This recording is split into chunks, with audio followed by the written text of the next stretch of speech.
Hi there, it's David Young, the Resourceful Coach, and what we're going to look at today, again, another one of my lessons, what I call watch and learn. And really important that we do this with all our shots so we understand why the ball's doing what it's going to do when it gets to the green, so you're learning from your shots. Now the idea always for me is golf is about two things. Are you getting the right line? Are you getting the right length? And what we're going to look at today, we're going to learn a little bit hitting a mid-iron into a green. We're looking at a shot of around about 140 yards. If I'm hitting that shot, how the ball reacts at the other end, and that's really, really important to understand. So we always look at it as two things. Number one, are you getting the right contact on the ball? Number two, are you getting the right power? So we're going to hit a few shots into the green. We're going to again go up to the green. We're going to learn exactly what the ball has done, because it's really important to understand when if you land the ball on the green, how quick is your golf ball stopping. But let's play a couple of shots up onto the green. I've got 140 yards. It's a little bit blustery though. I'm just going to play a nice smooth 8-iron up to the green. Let's see what we get, and then say we'll go up to the green at some point, have a look at if we can find a pitch mark and the results that I'm getting. So we're watching the shot, we're learning all the time.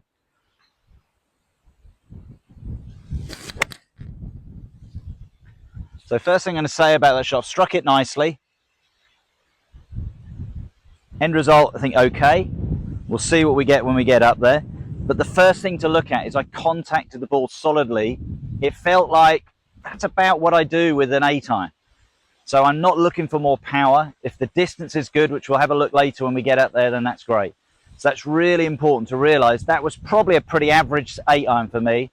If I've ended up at the flag, perfect. I now know that's the shot I need to play. But we're going to play a couple more. Let's see what happens. Don't always hit the ball that well. Let's see what we get as a result.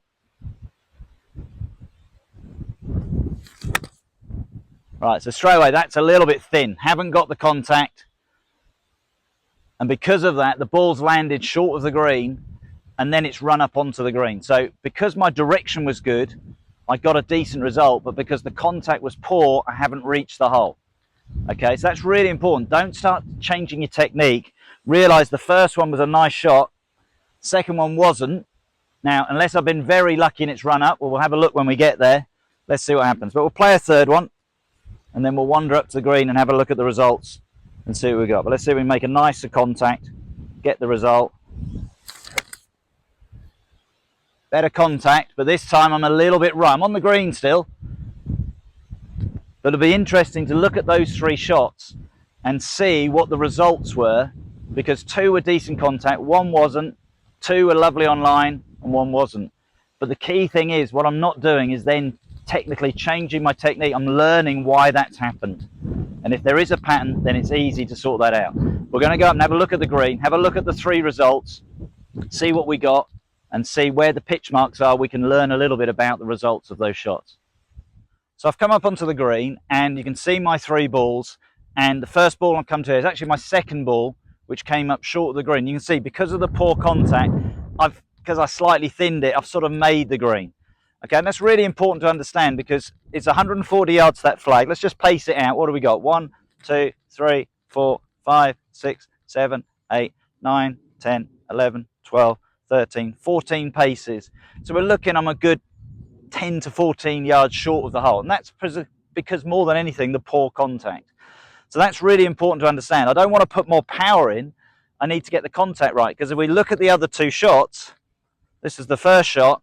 1, 2, 3, 4. I'm only 5 away. So that poor contact cost me nearly 10 yards. And this is where I see golfers go wrong. They start to then push that other shot, try and hit it harder, and the contact gets worse. So the other thing we're really here to look at is how far did the ball run once it hit the green. So I'm looking back here. I know this one landed on the green. Pitch mark should be around here. I've hit an 8-iron in. Can't see a pitch mark. Okay, so I'm actually going to use the third ball because they were very similar, and there is a big pitch mark here. And we can see, I'll come back and repair this in a minute, is that from this position, how far's the ball actually run up the green. So 1, 2, 3, 4, 5, 6, 7, 8. So nice solid 8-iron. It was a little bit downwind, a little bit blustery, but it's run about 20 feet from the original position. And we've seen that with the ball flight when it came into the green. So that's another thing to take into consideration. When you're playing the shot, what has the ball actually done as it hits the green? And that's important if you've got something to go over, like a bunker, water. You now know a well-struck 8-iron is going to stop for me in 20 feet. If I can then take a reading maybe to the top of the bunker and then to the flag, it might say I've got a good 30 feet gap. I know that club's plenty of club to carry the trouble and get onto the green. So again, I'm watching the shot, I'm learning all the time what it's doing physically, the roll of the ball when it landed, the overall shot, what it's done. So it's really important. Don't just hit the ball, hope for the best. What's important to understand is that when you get into this position, that physically you learn exactly what the golf ball's done, and you can then judge your shot better next time you play. I hope you enjoyed that tip. I look forward to seeing you soon. Thank you.